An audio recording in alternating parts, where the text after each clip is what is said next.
Pixar is one of the most successful computer animation companies in the world. From humble beginnings, it is now one of the dominant players in the market. I'm Tommy Bowyer from Move Rewind. I am joined by Matthew Hello, Chollerton, hello, and hello. without further ado, let's get into it. Welcome back to another episode of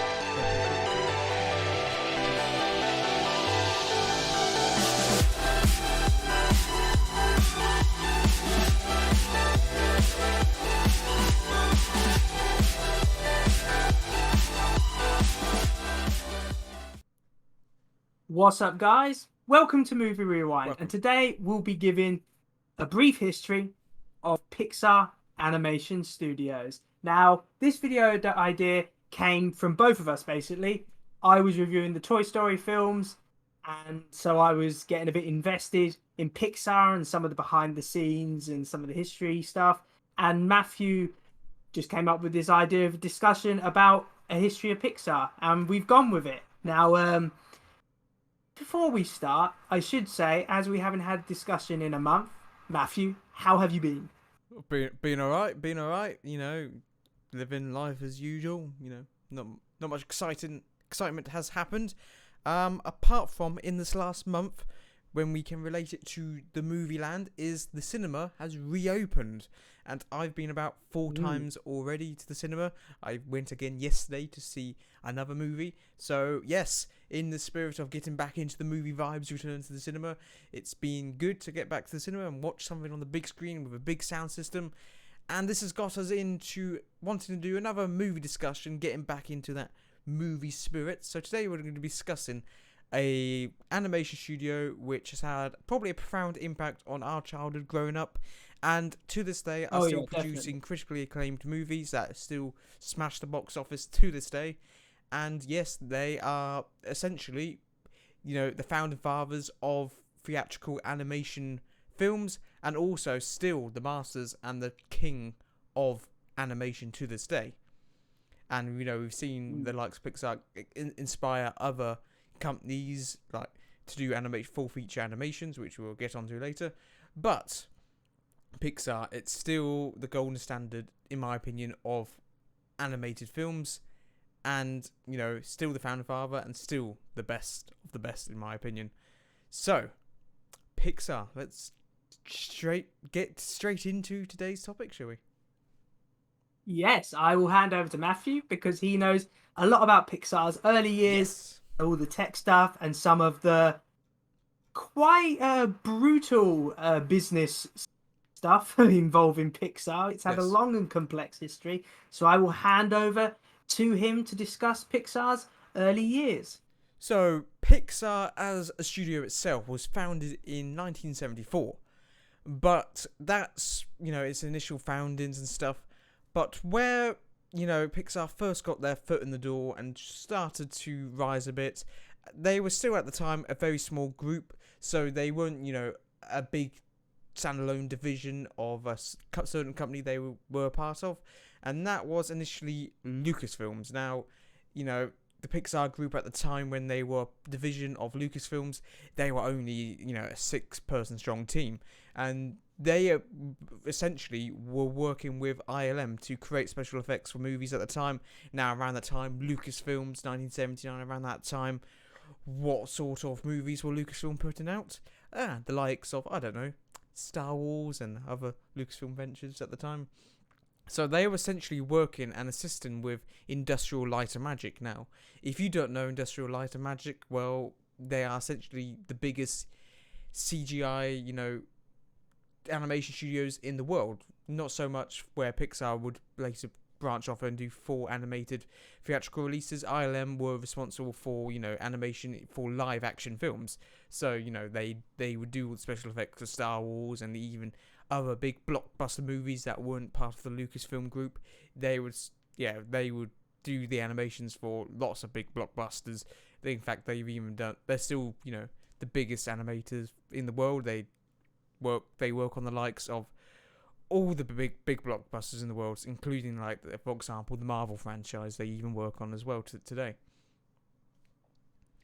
But then Pixar, that's where they got their main foot in the door, was working essentially with Industrial Light and Magic to assist them in special effects of films. But George Lucas, being George Lucas, he then likes to change his mind a lot on things, and decided that Pixar didn't really have a use for them anymore. He's done all his movies and stuff. He made his money. He's like, oh, I don't really know what to do with this group. ILM's popping off, and this division of Pixar, I don't really have much use for anymore. So, it was a bit of an interesting time. But also, it was also decent timing because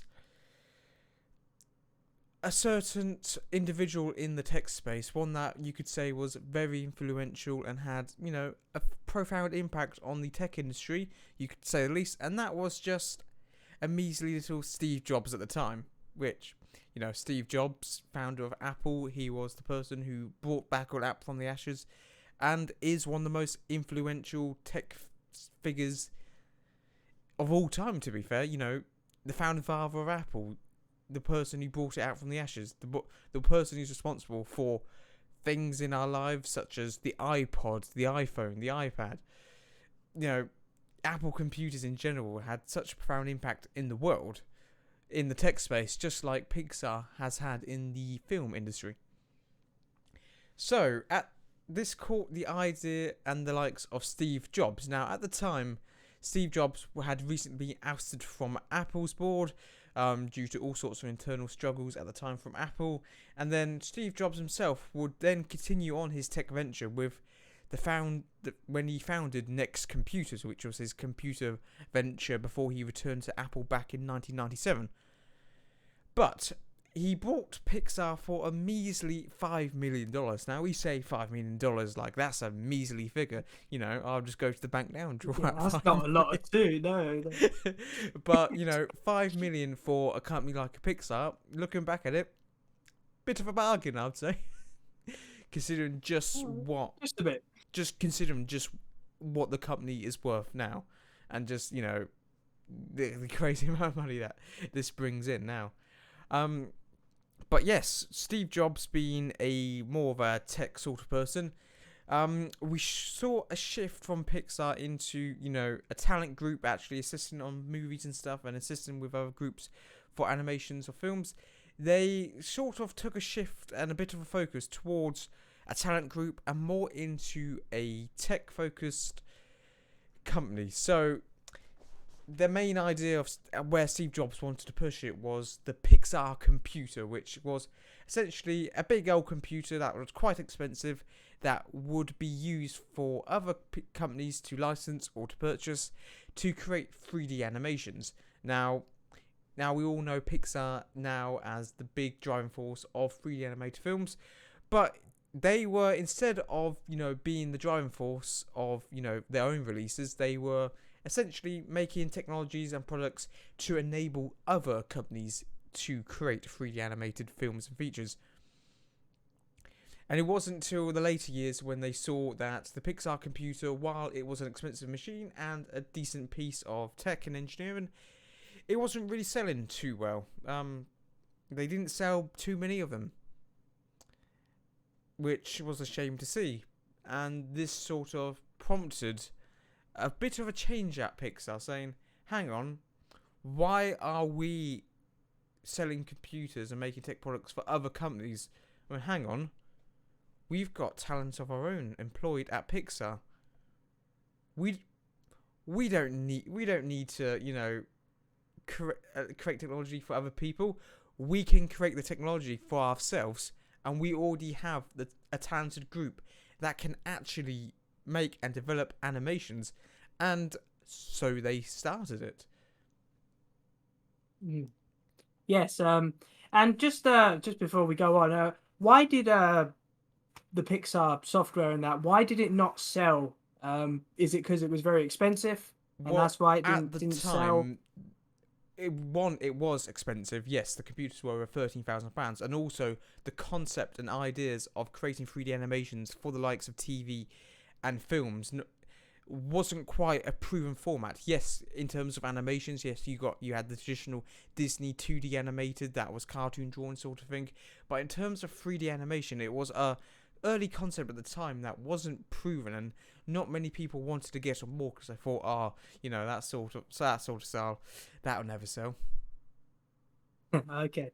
Just so yes. Once Pixar had been dipping their feet into the pond for a little while, they had produced a couple of short films, and it was after the release of Tin Toy. It was a short Pixar animation released in 1988, and Didn't that win Disney an saw Oscar? it. I can't remember if it won One an of them Oscar did. or not. I it could have. I can't really. But anyway, Disney saw it and were very impressed. They approached Pixar about working together to create a film based around a small toy. So basically, kind of similar to the Tin Toy, but a larger premise with a bigger budget, of course. Now, if you think that Disney and Pixar were great friends from the off and got on with no arguments whatsoever, you would be mistaken because they had a lot of creative differences over Toy Story. Originally, the script was conducted by three people: John Lasseter, Peter Docter, and Andrew Stanton. And when they showed, and they're going to be significant figures in Pixar's creative history. When they showed the scripts to Disney, Disney basically said, "What the hell is this? It's rubbish."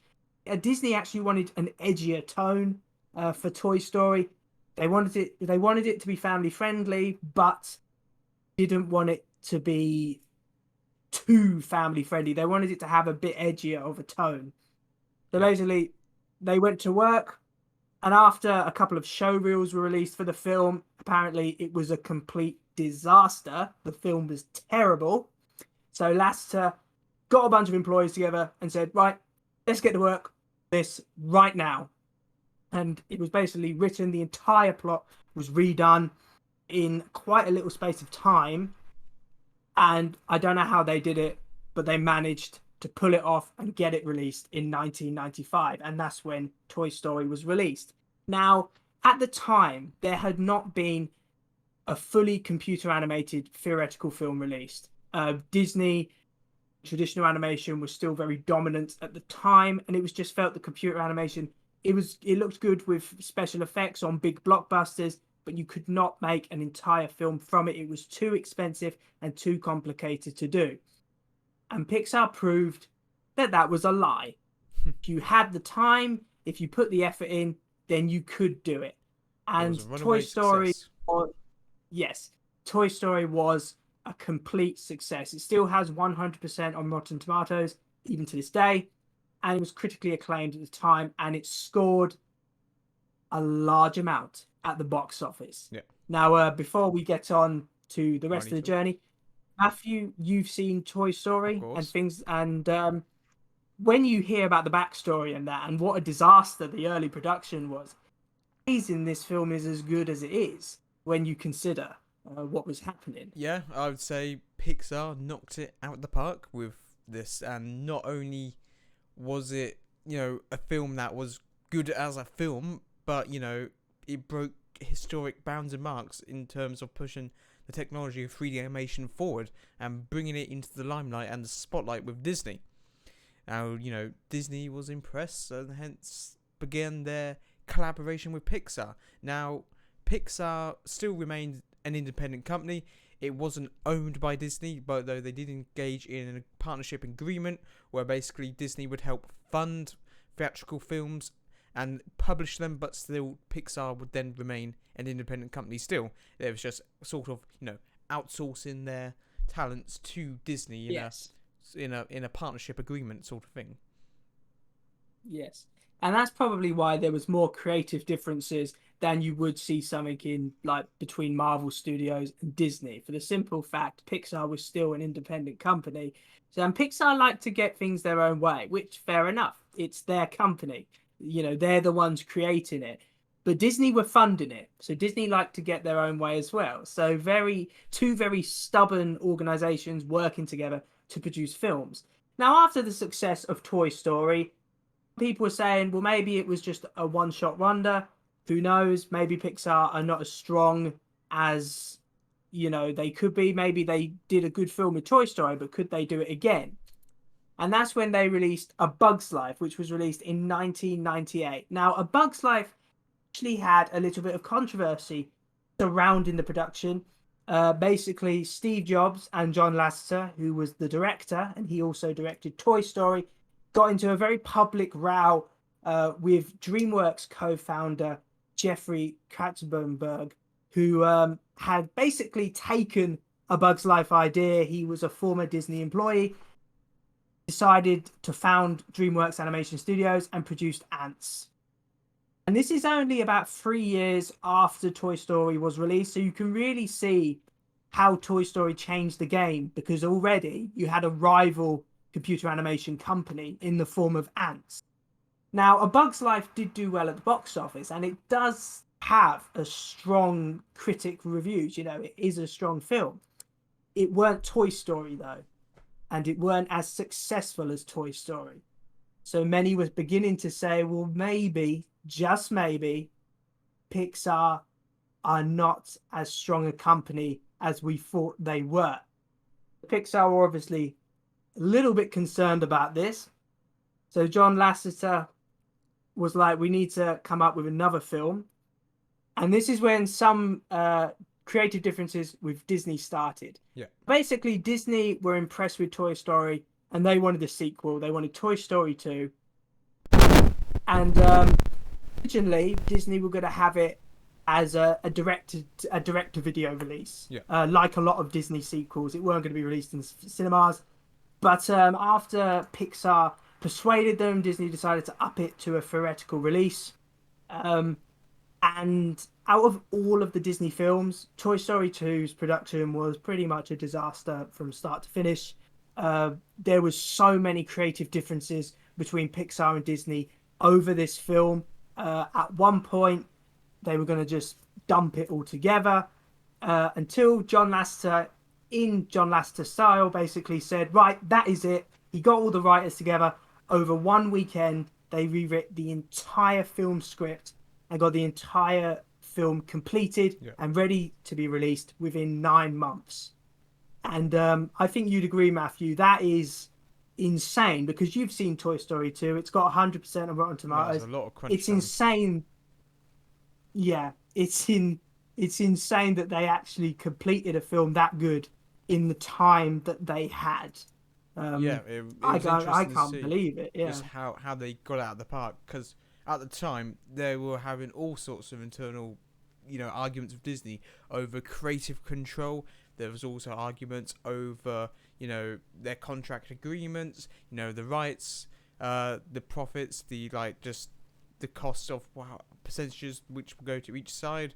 And, that caused a lot of tension, because Pixar also thought that, they weren't getting a fair deal, and, Disney was being as stubborn as a mule, and not honouring some of the, contract claims they made. And they felt like basically Disney being able to just have exclusive rights over everything, and have a bigger cut of the pie, essentially, when Pixar were the ones doing all the work. That caused a lot of tensions between Pixar and Disney. Yes. After Toy Story 2 was released, and John Lasseter, he had directed Toy Story: A Bug's Life and Toy Story 2, and he was basically in charge of what Pixar Animation was doing. He was kind of overseeing everything, the executive producer for the majority of films, so a massive figure in Pixar's history. He decided to take a break. I think after 3 films, he deserved that break, so he took a break, and he passed over the reins for the next Pixar film to Peter Docter. Now, Pete Docter, I should say. Yeah, Pete Docter, not Peter Docter. Now, Docter had never directed a film before, which goes for a lot of early Pixar directors. They hadn't actually directed a film before. So what did he create? Just a little film called Monsters, Inc., which it's hard when you think about it, because Toy Story was Lasseter's first film as director as well. That these were first-time directors doing these films, and they were knocking it out of the park. I mean, Monsters, Inc., another success. another film still held up today as one of the greatest uh, family films ever released. I think you'd agree, Matthew. It's insane that they were. This was the fourth film in, and still knocking it out of the park. Yeah. It was still successful. Yeah, it's So crazy just how many after successful franchises they've been able to start and create. Just how many, yes, films that we've watched growing up and we remember fondly because it's imprinted in our young memories. so after Monsters Inc. I'm not going to go in all of the films in detail. I'm just doing these early ones because I think they're pretty important. Andrew Stanton was given the reins to complete the film. He had already co-directed Toy Story 2, so he knew a bit about Pixar. He'd been involved in the story. And if you notice, the three directors I've mentioned so far, they were all involved in the initial script work for Toy Story. So they'd been involved with Pixar animation since the early days. And Stanton created Finding Nemo, another massive hit. So once again, knocking it out of the park. That's 5 hits now, and no one's found any And there's more to criticism of come. them. Yes, and there is so more to come. And then the next film they released, I would say, has a very special place in my heart because it's actually got a lot to do with comic book and superheroes, and that is The Incredibles. Yes. Now, The Incredibles was directed by Brad Bird. Brad Bird was already a pretty successful name in animation. He had been the creative consultant during The Simpsons from seasons 1 to 8, which was like the golden age of The Simpsons. So Bird was already a very experienced man. He already had a record of success, and he did very well with The Incredibles. A lot of people say that The Incredibles is the Fantastic Four movie no one's ever given us. Yeah. A lot of people love The Incredibles, and once again, another massive hit. So it seemed like nothing was stopping Pixar at this point. I mean, to have about 6 hits under your belt, it just highlights the extent that Pixar were really performing at this rate. And Incredibles was released in 2004, so they've been releasing a film a year, and they're all classics, aren't they? I think Yeah. me and you would refer to them as our childhood, because we grew up with these films, and they're all classics. And it was interesting when The Incredibles was released. This when they released Incredibles, this was a bit of a rocky period for Pixar. To be fair, like yes, they had runaway successes, but it was rocky in the terms of the current state of the relations with Disney. Now, Disney initially pitched their free picture deal agreement for Disney Pixar to produce films and stuff and theatrical releases. It was an interesting moment for when they launched The Incredibles because at the time, they're a bit in the water with their relationship with Disney. At the time, they failed to reach a new agreement with Disney to publish more films, and the talks that they were with Disney completely broke down in 2004, and it was looking Yes. like Pixar would try and go at it alone from 2004.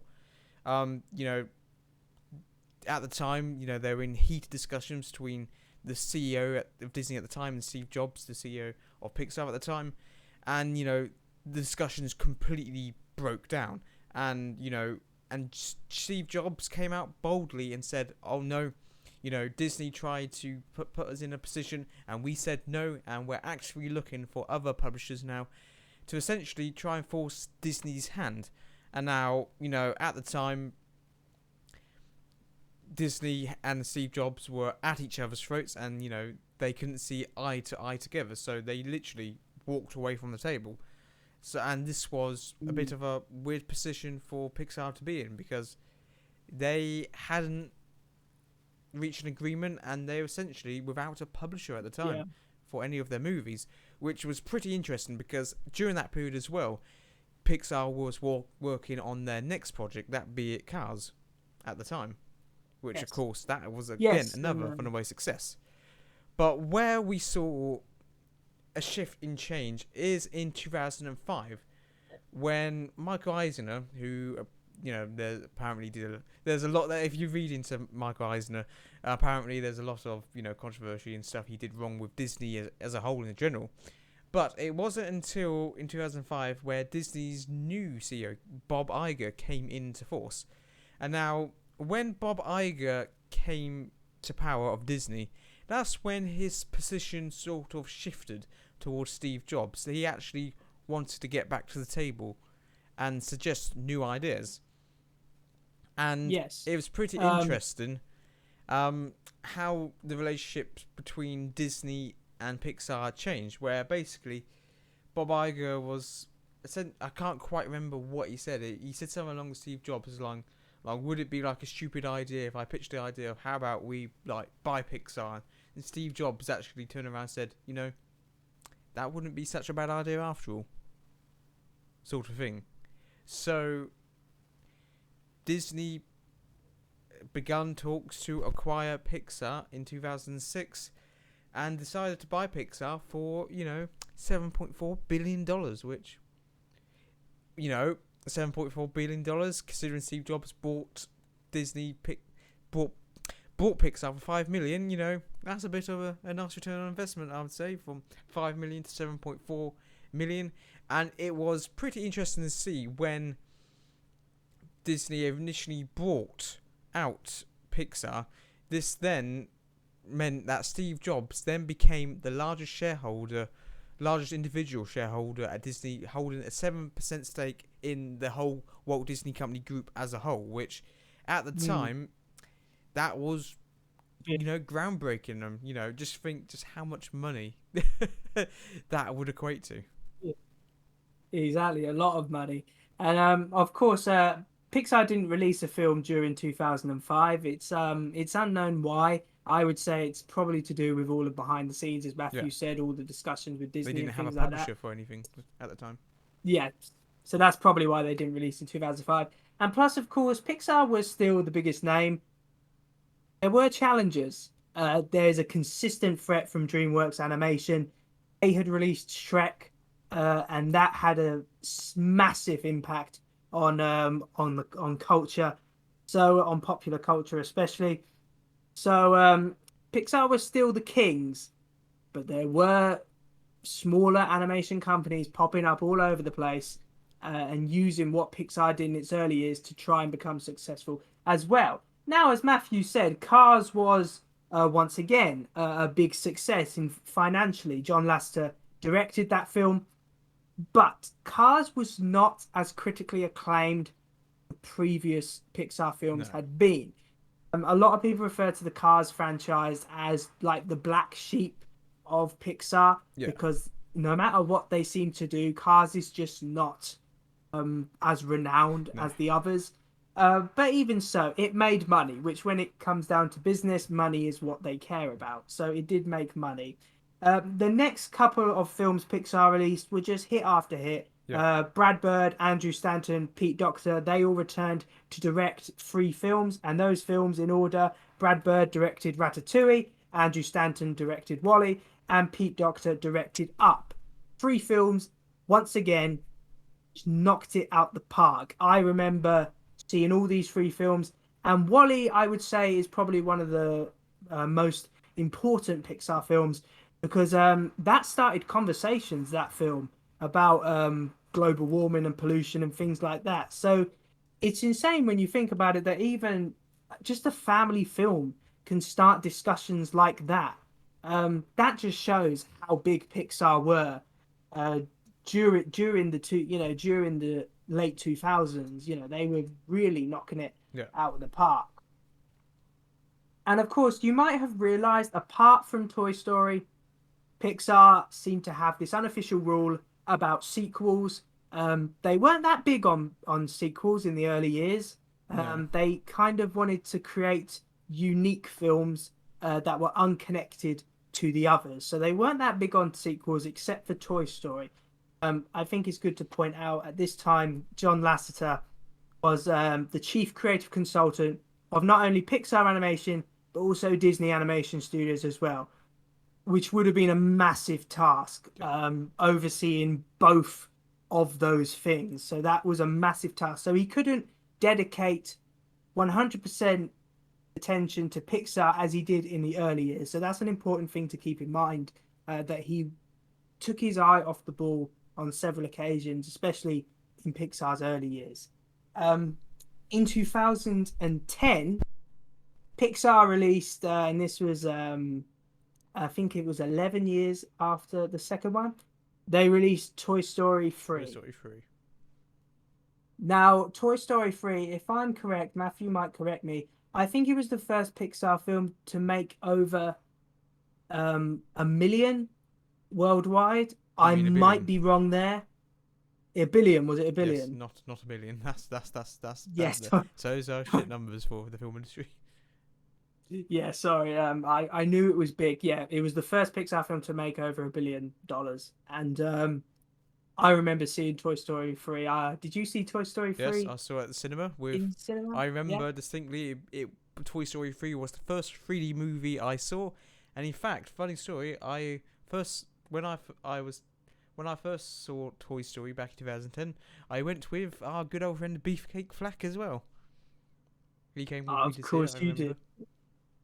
Of course you did. I bet he really enjoyed that film as well. Yes. And Toy Story 3 had, probably more than any Pixar film before, had a lot of anticipation, because obviously it had been such a long time since the second Toy Story film, so people were really looking forward to it. And I would say Toy Story 3 is one of the most um, somber and emotional Pixar Yeah, it films. was good. I think because, yeah, because of the time gap, the natural time gap, people had grown, especially people like me and Matthew, had grown up with Pixar. So to see what we thought at the time was a trilogy concluding, it was a very emotional film, and it had a fantastic ending. Yeah. And the fact that it made over $1 billion worldwide, Pixar were very happy about that. Pretty Yes. sure Disney were as well. Um, After Toy Story 3, I would say Pixar entered, um, not exactly a slump, because all these films were still financially very successful, and critically they did all right. But I would say Pixar began to suffer creatively under John Lasseter.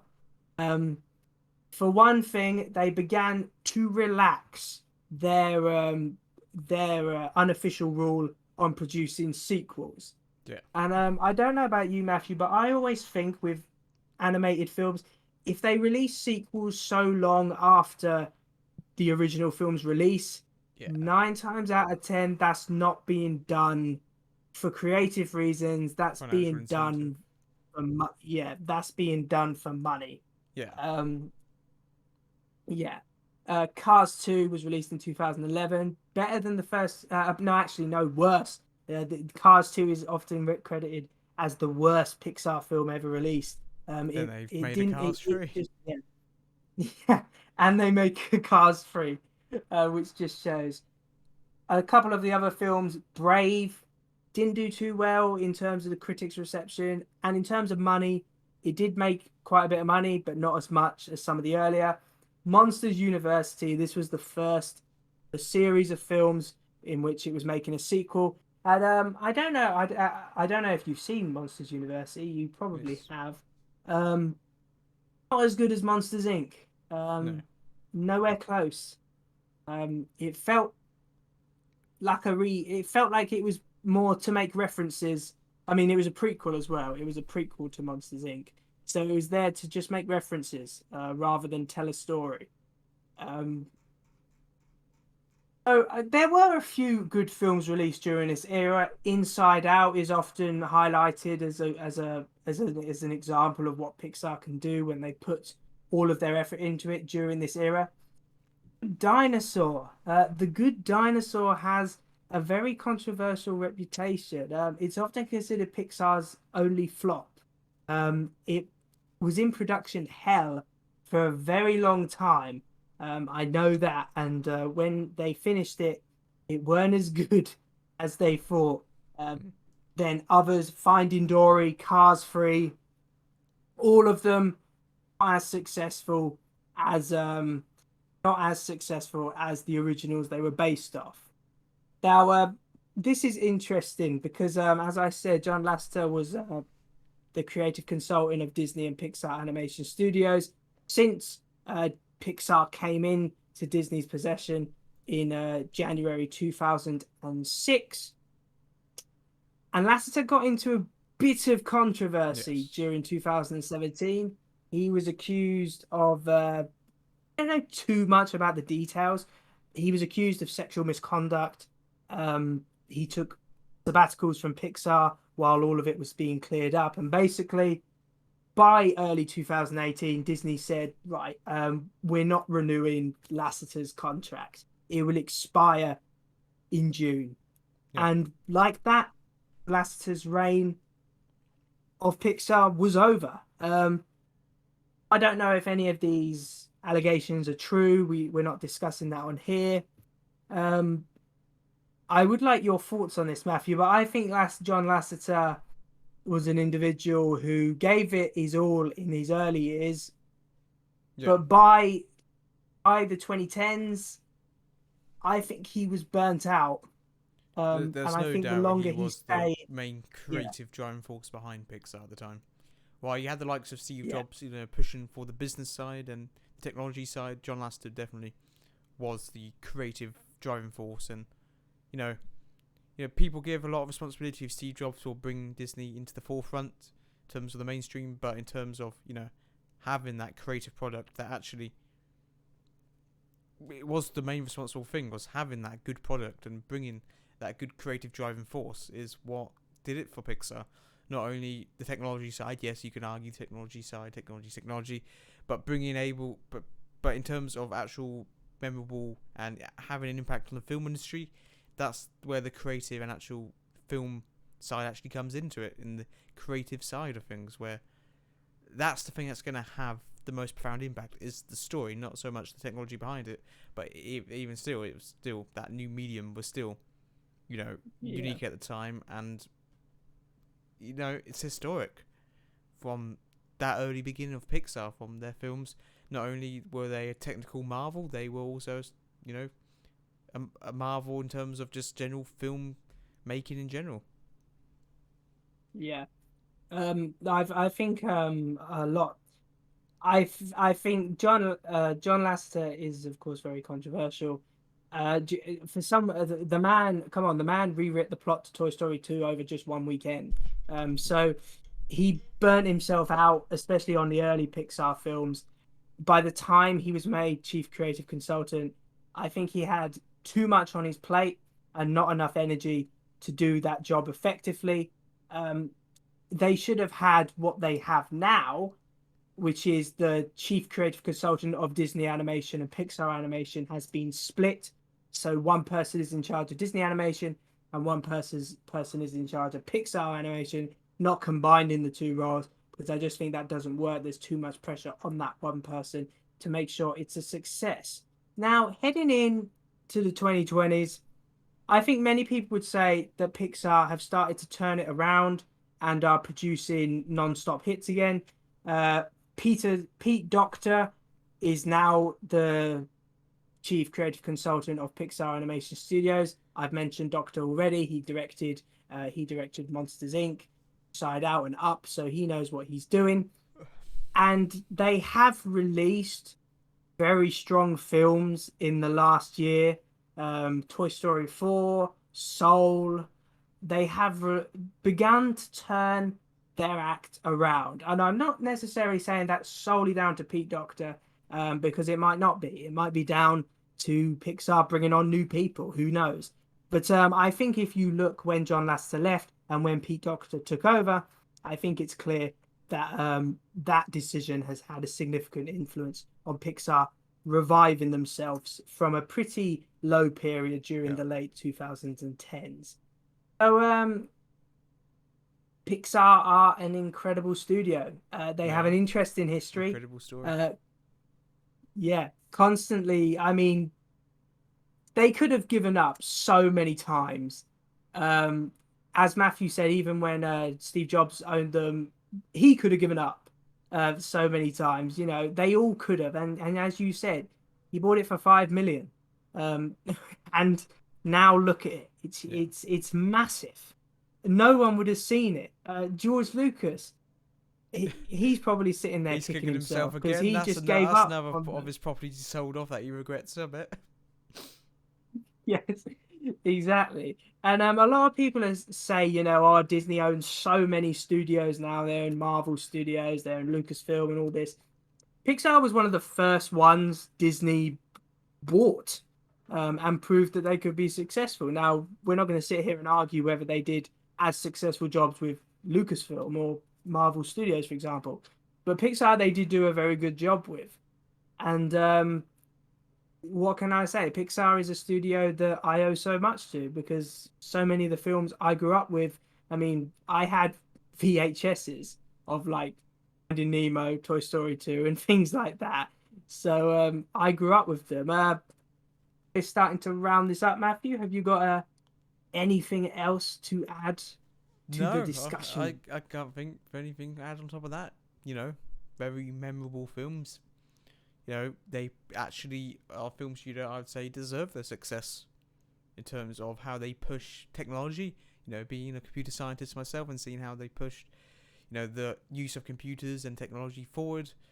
That's something that always interests me, and also as someone who enjoys films and the fact that they were able to use this new technology to push film and storytelling forward and actually bring out, good films in this new medium and bring it into the mainstream and, normalize the use of animations and computer animations for, big blockbuster releases. It's historic, not only from a technical Marvel point of view, but also from growing up on these films and the stories that Pixar's been able to tell through this medium has had an impact on me growing up. And I always used to enjoy when I saw a Pixar movie at the cinema, and the fact that they continue to do so to this day just shows that they've stood the test of time. Yeah, yeah, I would definitely agree with that. They were pioneers, and they're still knocking it out of the park with their films, which not every studio can brag about. So thanks for watching, guys. I really do hope you enjoyed this discussion. Please remember to like, comment, and subscribe in order to receive great and maybe even improved quality content in the future. Now, Matthew will be returning I for will return. discussions. Yes, he will be planning to do one a month at least. That is the goal, and hopefully we can achieve that. And of course, Matthew will be joining me in our summer special this year, the 2021 summer Okay. special. I'm not going to tell you specifics of what it is yet, but we're looking very forward to doing it. So I hope you look forward to it as well. Thank you for joining us, Matthew. Yes. You've been You're great as welcome. usual. Um, and we will see you in another one. See ya. See ya.